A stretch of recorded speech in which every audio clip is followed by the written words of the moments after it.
खासदार थे, असद अवैसी थे, हमारे जिले के जिनके शहर का नाम बदले जा रहा था, तो ये क्या कर रहे थे वहां पे? ना इन्होंने उसको विरोध किया, ना इन्होंने उसके लिए वहां धरना मोर्चा आंदोलन दिया। और जब नोटिफिकेशन निकला, उसका टाइम पीरियड 30 दिन का था, उसके बाद जीआर निकला, और जीआर निकलने के बाद में शहरिया ने औरंगाबाद का नाम संभाजी नगर, जब जीआर निकल गया उसके बाद यहाँ के उन्होंने तंबू गाड़ा। जब आर के अंदर राज्य सरकार जो है तो बहुत सारे मुद्दे जो है तो दबाना चाहती है, खास कर खान साहब, आज का जो आंदोलन हुआ है इसको आप किस तरह? देखिए, आंदोलन करना हमारा जमहूरियत हक है।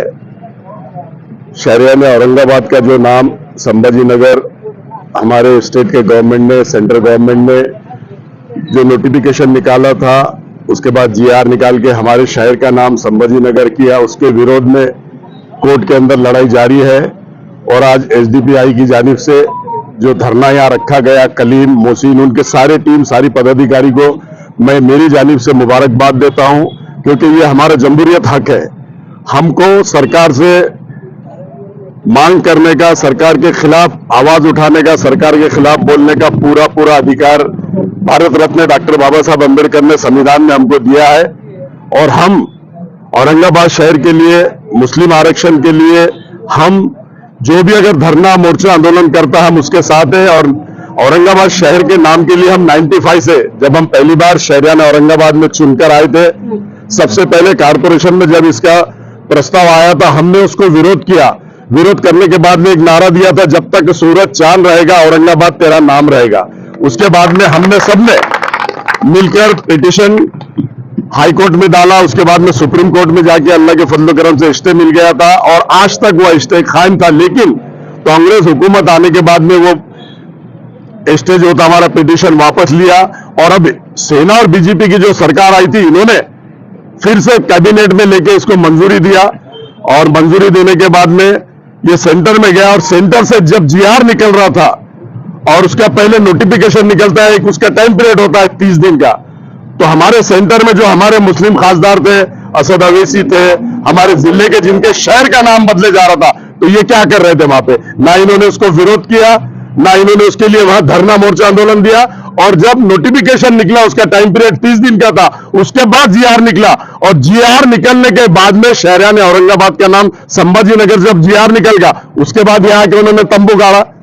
जबकि ये जब गेस्ट हाउस में उन्होंने मीटिंग लिया था 1 साल पहले, तब हम सारे लोग, सारे पार्टी, सारे पक्ष के लोग, सारे जाति धर्म के लोग उनके साथ थे, पूरी ताकत के साथ और पूरी शिद्दत के साथ। गेस्ट हाउस में हमने उनको यह वादा किया था कि हम पूरी ताकत के साथ तुम्हारे साथ है, लेकिन उन्होंने मीटिंग लेके क्यों गोल हो गए ये अल्लाह को मालूम और उनके दिल को मालूम। ना उन्होंने कोर्ट का दरवाजा खटखटाया, ना हाई कोर्ट का, ना सेंट्रल गवर्नमेंट का, ना गवर्नमेंट से लड़ने की कोशिश की। हम तो 95 से लेकर आज तक लड़ रहे।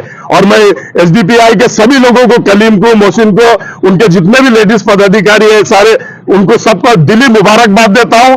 और उन्होंने धरना मोर्चा किया, और मेरा पूरा सपोर्ट एसडीपीआई को भी है। शहर औरंगाबाद में जो भी मुस्लिम समाज के लिए बात करता है, औरंगाबाद शहर के लिए बात करता है, मुस्लिम आरक्षण के लिए बात करता है, पूरी शिद्दत और पूरी ताकत के साथ अफसर खान और अफसर खान की पूरी टीम उन लोगों का साथ देती है, ऐसा मैं कहता हूं।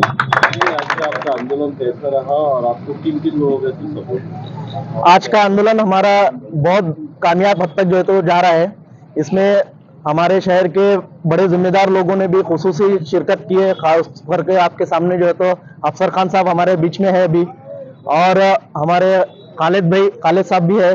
और इससे पहले यहाँ पर जो है तो वंचित बहुजन आघाड़ी के लोग भी थे, आम आदमी पार्टी के लोग थे, अब्दुल अजीम इनकलाब भाई है। तो बहुत सारे शहर के सियासी और सोशल वर्कर लोग हमारे साथ जुड़ रहे हैं, और लेडीज लोगों का भी हमको एक अच्छा सपोर्ट मिल रहा है। तो ये तमाम चीजों को लेकर हमारा जो मेन मांग है, वो मेन जो मुद्दा है वो यही है कि राज्य सरकार से हम मांग करते हैं कि जो 15 तारीख को नोटिफिकेशन लिया हुआ है डिस्ट्रिक्ट और डिवीजन को लेकर, तो ये नोटिफिकेशन को सरकार जो है तो फौरी तौर पर वापस ले। ये गैरकानूनी भी है, साथ ही साथ जो है तो जनता के मन की बात के खिलाफ है, जनता की जो है तो ख्वाहिश के खिलाफ है। और साथ ही साथ इसके आड़ के अंदर राज्य सरकार जो है तो बहुत सारे मुद्दे जो है तो दबाना चाहती है, खास करके आरक्षण का जो मुद्दा है। मराठा समाज हमारा जो है आज सड़कों पर है, और साथ ही साथ धंगर समाज सड़कों पर है। और भटके और ओबीसी समाज के कई जो है तो अलग अलग वर्ग के लोग जो है तो आज सड़कों पर है, ये आरक्षण की मांग को मुद्दे को लेकर जो है तो सड़कों पर है। इनको रिस्पॉन्स करने के बजाय सरकार रातों रात जो है तो रामंत्रण पे जाती है, तो इसका मतलब यही है कि सरकार को अपनी सत्ता जाने का एक डर है, वो डर के अंदर लिया हुआ ये फैसला है। इसलिए हम जो है तो ये फैसले को वापस लेने का जो है तो मांग कर रहे हैं। लोग हैं, ये देश के गद्दारों से आज देश को बचाने की जरूरत है।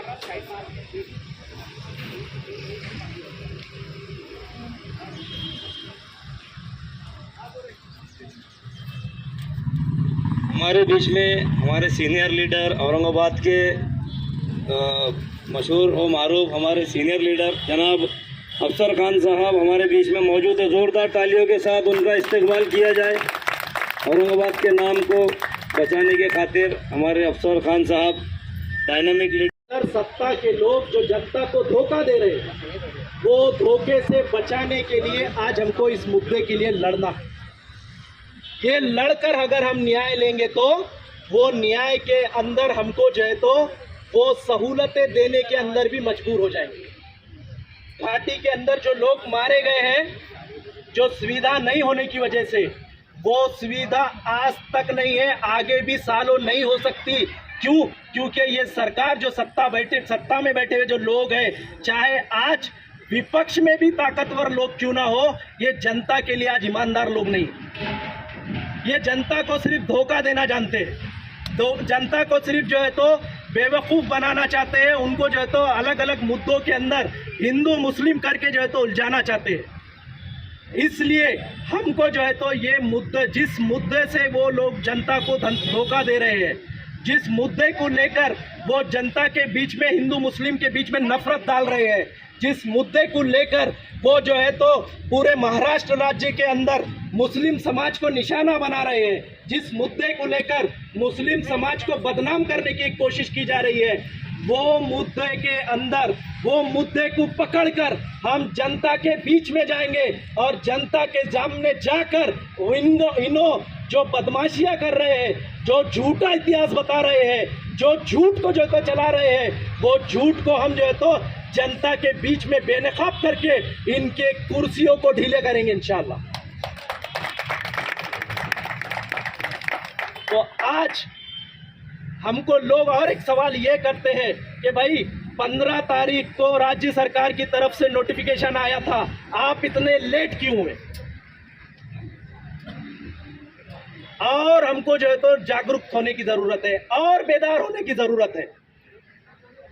वो बेदारी ये है कि आज तक शहर के अंदर जिन लोगों को हमने अपना बड़ा समझा, जिन लोगों को हमने बड़ा मसीहा समझा और उनके पीछे अपने हजारों वोट बर्बाद किए, एक दो वोट नहीं, हजारों वोट बर्बाद किए, जिनको हमने जो है तो सत्ता की कुर्सी दी, जिनको हमने एमएलए बनाया, जिनको एमपी बनाया, क्या वाकई में वो हमारे साथ ईमानदार है? क्या वो हमारे साथ ईमानदार है? अगर ईमानदार होते तो पहला नोटिफिकेशन आया, वो नोटिफिकेशन का मामला बॉम्बे हाईकोर्ट के अंदर गया, बॉम्बे हाईकोर्ट ने स्टे ऑर्डर किया, स्टे आने के बाद वो मामला कलेक्टर के पास जब गया, कलेक्टर ने सर्कुलर निकालकर सारे विभाग को जो है तो वो सर्कुलर पहुंचा, उसके अंदर स्पष्ट तौर पर, क्लियर तौर पर यह लिखा था कि औरंगाबाद का नाम औरंगाबाद ही लिया जाए तब तक जो है तो कोर्ट का फैसला ना हो। कोर्ट की तरफ से इतनी बड़ी बात कहने के बाद भी आज तक हमारे, जिनको हमने जो है तो हजारों लाखों वोट देकर उस सत्ता का मजा दिया, वो लोग आज खामोश बैठे। वजह पूछते हैं हम उनसे कि भाई क्यों खामोश बैठे, तो कोर्ट का हवाला दिया जाता है, कोर्ट का हवाला दिया जाता है। मैं ये बताना चाहता हूं कि धरने आंदोलन और पब्लिक के अंदर जो जागरूकता का काम होता है मत बनेगा। क्या बनेगा? आपको सीए एनआरसी का आंदोलन मालूम है? सीए और एनआरसी बोल के सेंट्रल गवर्नमेंट में मोदी सरकार ने एक जो है तो बिल लेके आए, एक कानून लेके आए। वो कानून के खिलाफ में पूरे मुल्क के अंदर आंदोलन हुए, जिसको शाहीन बाग के नाम से जाना गया, मालूम है ना? शाहीन बाग पूरे मुल्क के अंदर हुए आंदोलन, पूरी दुनिया ने इसको देखा है कैसा आंदोलन, एक जबरदस्त लोकतांत्रिक तरीके से एक आंदोलन किया गया। ये आंदोलन के अंदर जब पहले हम जो है तो इसके खिलाफ CAA-NRC के खिलाफ बोलना शुरू किए, तो लोग ये बोल रहे हैं कि भारत के अंदर बांग्लादेशी है, पाकिस्तानी लोग हैं, इसलिए इनको निकालने के वास्ते CAA-NRC जरूरी है। क्या बोला गया? CAA-NRC बोला गया कि क्यों बोला गया? क्योंकि यहाँ पे बांग्लादेशी लोग रहते, यहाँ पे पाकिस्तानी लोग रहते। भाई ये बांग्लादेशी और पाकिस्तानी लोग को देखने के वास्ते हमारा पुलिस प्रशासन नहीं है क्या? है क्या नहीं यहाँ पर पुलिस प्रशासन? यहाँ पर खुफिया विभाग है, पुलिस प्रशासन है, पूरे यंत्रणा है।